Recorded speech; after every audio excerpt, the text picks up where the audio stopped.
Melagine harambe. Melagine harambe. Isipi.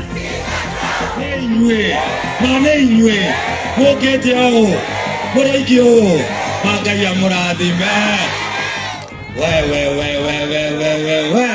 The rise of Samuel Kamau Ngotho, from a grassroots leader to Ol Kalau's new member of parliament. Every once in a while, politics produces a story that reminds us that power does not always begin in the corridors of parliament. Sometimes, it begins in a small village, in a quiet conversation with ordinary people, in years spent walking dusty roads, listening more than speaking, and in the belief that leadership is earned, not inherited.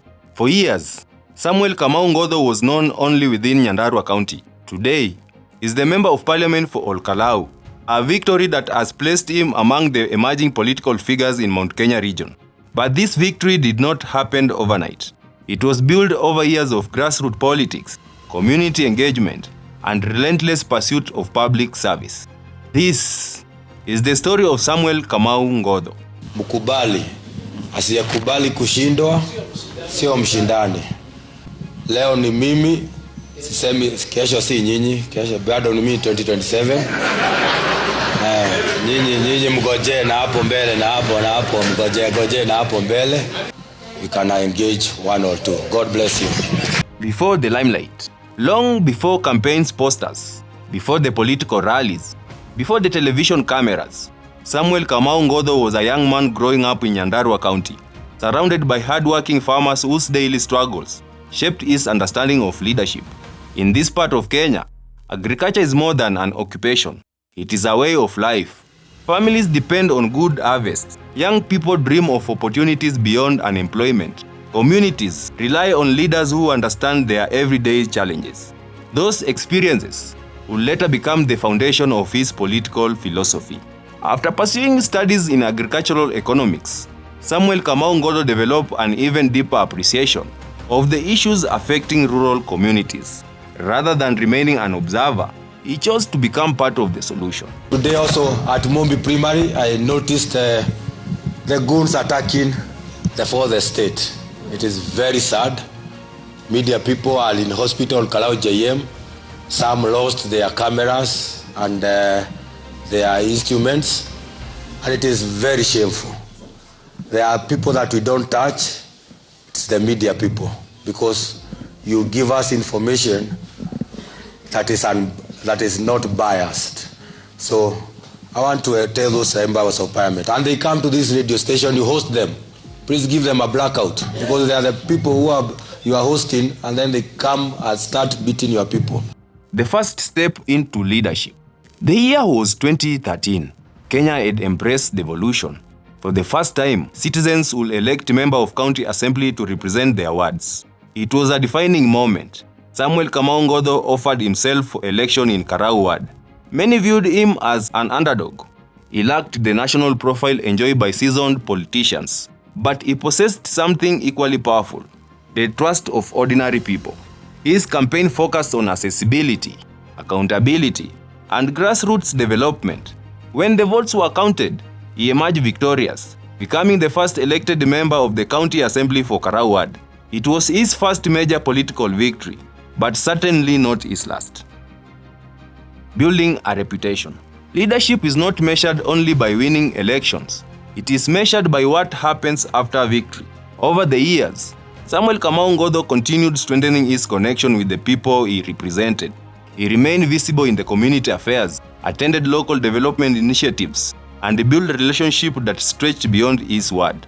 His reputation as a grassroots mobilizer continued to grow.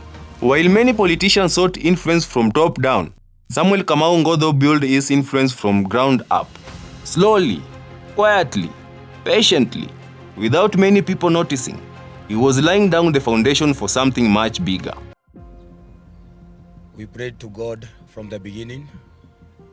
To those who followed my campaign trail, I said that I fasted and prayed, and I begged God for a job.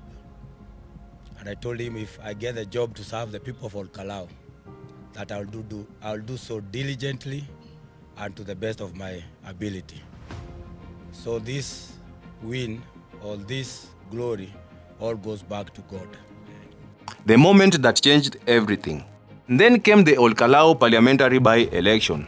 What began as a local context quickly became one of Kenya's most closely watched political battles. National leaders descended on the constituency. Political parties treated the race as a crucial test of their strength in the Mount Kenya region.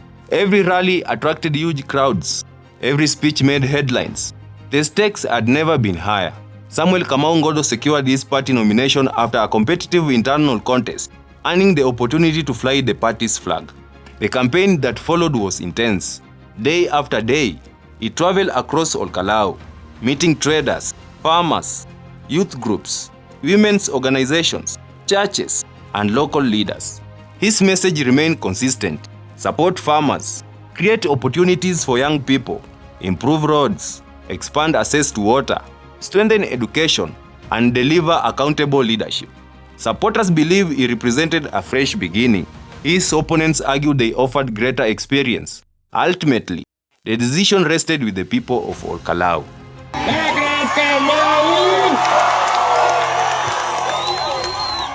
Hey, hey, hey, hey, hey, hey, Manenywe, Moketio, Moraikio, Magaya Muradime. We. Melagine Harambe. Melagine Harambe. Melagine Harambe. Easy peace, kiss a ground. Easy peace. Hey. Decision day. Then came the election day, 16th July 2026. Polling stations opened before sunrise. Voters queued patiently. Election officials prepared for a long day. Across the constituency, anticipation filled the air.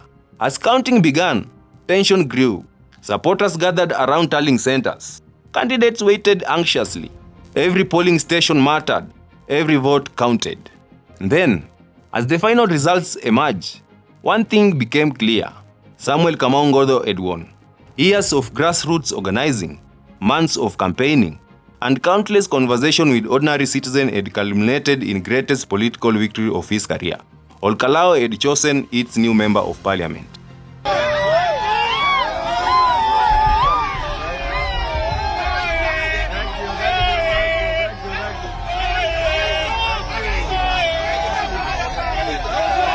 A new chapter. Victory marked the beginning, not the end of the journey. As member of parliament, expectations are much higher. The promises made during campaign must be translated into real development. Farmers expect better support. Young people hope for jobs and opportunities. Families want improved healthcare, roads, education, and reliable water supply. The responsibility is enormous, but so is the opportunity. Samuel Kamau Ngotho now carries not only the hopes of his supporters, but the expectations of an entire constituency. The real test of leadership begins after the celebration ends. Every political career has defining moments. For Samuel Kamau Ngotho, becoming the member of parliament for Ol Kalou is undoubtedly one of them. His rise from grassroots politics to parliament is a reminder that leadership can begin in a local communities before reaching the national stage. Whether history remembers him as a transformative leader will depend not on campaign speeches or election victories, but on what he achieves for the people who entrusted him with their votes. Only time will tell.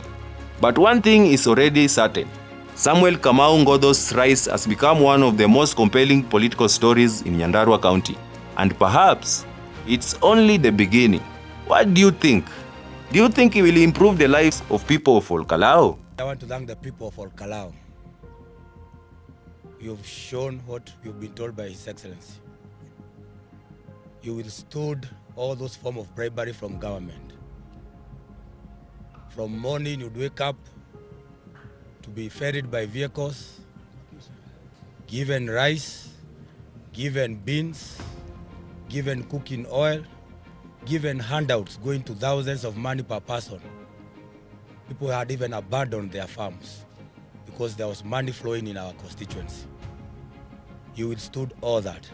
And what I'm even more proud of is that yesterday you even withstood tear gas, gunshot bullets, and you protected all those police stations. The people of Ol Kalou, I owe my presence here to you. You lifted me from dust. Against all odds, I have become the member of parliament of Ol Kalou. Mbarikiwe sana na nitawafanyia kazi kwa roho yangu yote. I promised you that I may not deliver much, but I promised you that I'll be there when you need me. I will defend the community and my people with my blood and my soul. This is Life as It Is Diaries. If you enjoyed this documentary, subscribe, like, and share. Until next time, stay informed, stay curious, and stay tuned. It has been yours truly, Unruly Jayuga. And Life as It Is Diaries continues. Zote zitakuwa zinakuwa featured in our discussion tonight. So kabla hiyo, hiyo